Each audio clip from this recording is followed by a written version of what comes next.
सोनम को आज कोर्ट ने 8 दिन की पुलिस कस्टडी में भेज दिया है। एसआईटी की पूछताछ में सोनम ने अपना गुनाह भी कबूल कर लिया।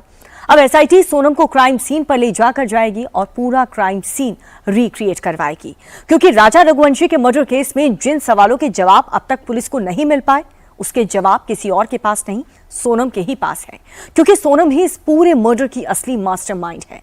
मर्डर कैसे करना है, राजा की बॉडी को कैसे ठिकाने लगाना है, ये सब कुछ सोनम ने प्लान किया था और ये प्लान सोनम ने शादी से पहले ही बना लिया था। सोनम ने शादी से पहले मां का किस बात की चेतावनी दी थी, सोनम ने क्यों सबको दंग रहने की बात कही थी, इस रिपोर्ट में देखिए।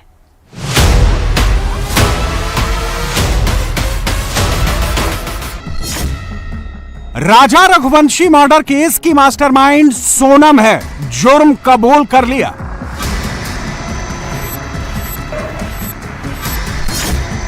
सोनम ने ही राजा के मर्डर का प्लान बनाया, पर्दाफाश हो गया।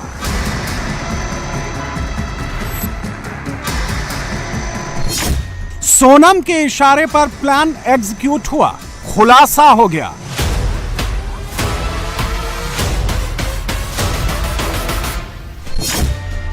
राजा रघुवंशी का कत्ल मेघालय में होना था। यह 16 मई को इंदौर में ही तय हो गया था। एक बार राज कुशवाहा ने कदम डगमगाए भी, लेकिन सोनम ने पूरा कंट्रोल अपने हाथ में ले लिया। सोनम ने राजा की हत्या की प्लानिंग तैयार की थी।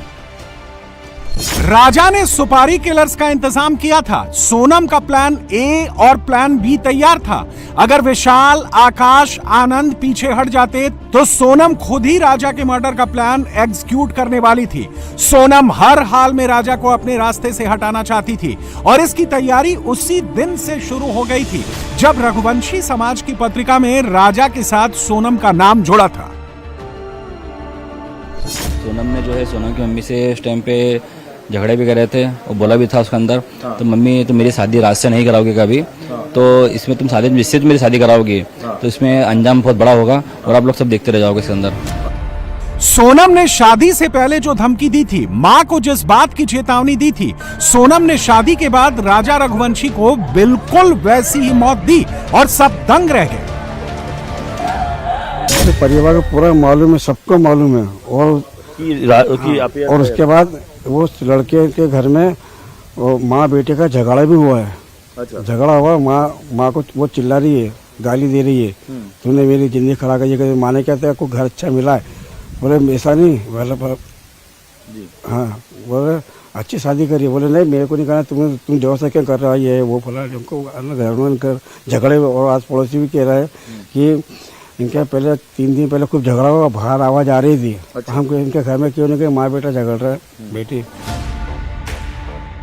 सोनम की प्लानिंग इतनी पुख्ता थी कि 17 दिन तक मेघालय से लेकर मध्य प्रदेश की पुलिस मर्डर मिस्ट्री में उलझी रही।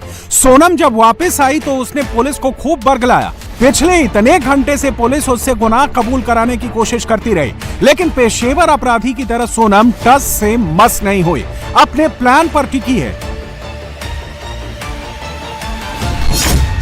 सोनम का क्रिमिनल कॉन्फिडेंस तब टूटा जब मेघालय पुलिस ने राज को सोनम के सामने पेश कर दिया। फिर थोड़ी देर में ही सोनम टूट गई और उसने अपना गुनाह कबूल कर लिया। इन्वेस्टिगेशन चल रहा है, क्या आपके पास पुख्ता सबूत है कि इस पूरी जो जघन्य अपराध हुआ है उसके पीछे सोनम और उसके जो प्रेमी है राज कुशवाहा है? देखिए, हमारी जांच ने 5 लोगों की संलिप्तता जाहिर की है।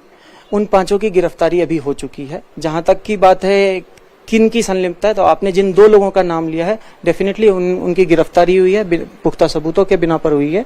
तो उनकी इसमें इन्वॉल्वमेंट की हमारे पास पुख्ता सबूत तो हैं। शिलांग पुलिस को सोनम का कबूलनामा मिल चुका है, राज कुशवाहा का कन्फेशन मिल चुका है।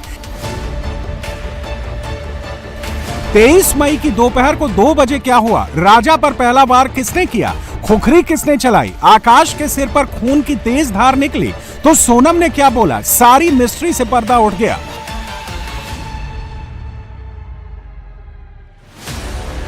सीसीटीवी फुटेज मिल चुका है, हत्यारों के रेनकोट मिल चुके हैं, कॉन्ट्रैक्ट किलर के मोबाइल मिल चुके हैं, कॉल रिकॉर्ड मिल चुका है, कॉन्ट्रैक्ट किलर की ट्रैवल हिस्ट्री सामने आ चुकी है, किराए की स्कूटी मिल चुकी है, मर्डर वेपन भी मिल गया है।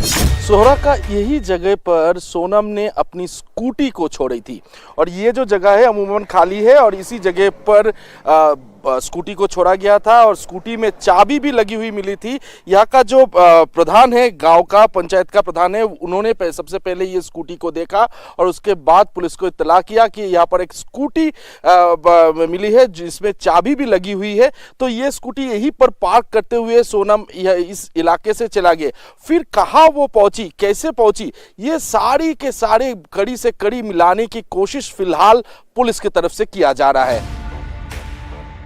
20 मई से ही राजा के सिर पर मौत मंडरा रही थी। हत्यारे राजा से एक कदम आगे चल रहे थे।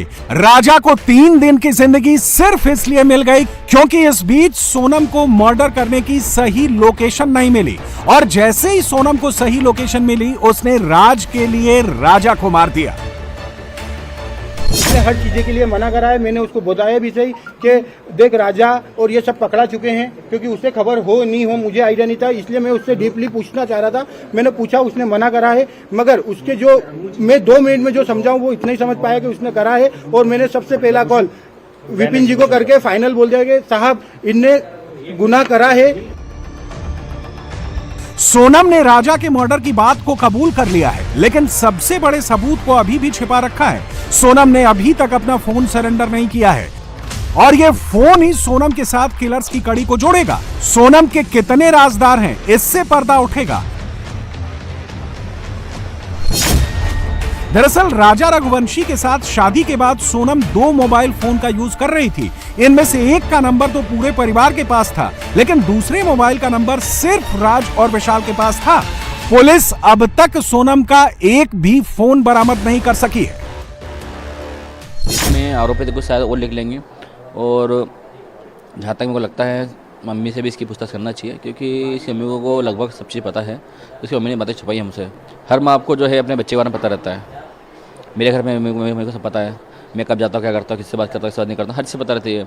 तो उनकी मम्मी को सब चीज़ पता होगी। पहले उनकी मम्मी बोलती थी तो मेरी बच्ची जो संस्कारी है, बाद में शादी में बोलती है तो मेरी बच्ची सुनती किसी नहीं थी, गुस्से वाली थी, वो बात करती थी तो उसकी सब उसकी मर्जी चलाती थी।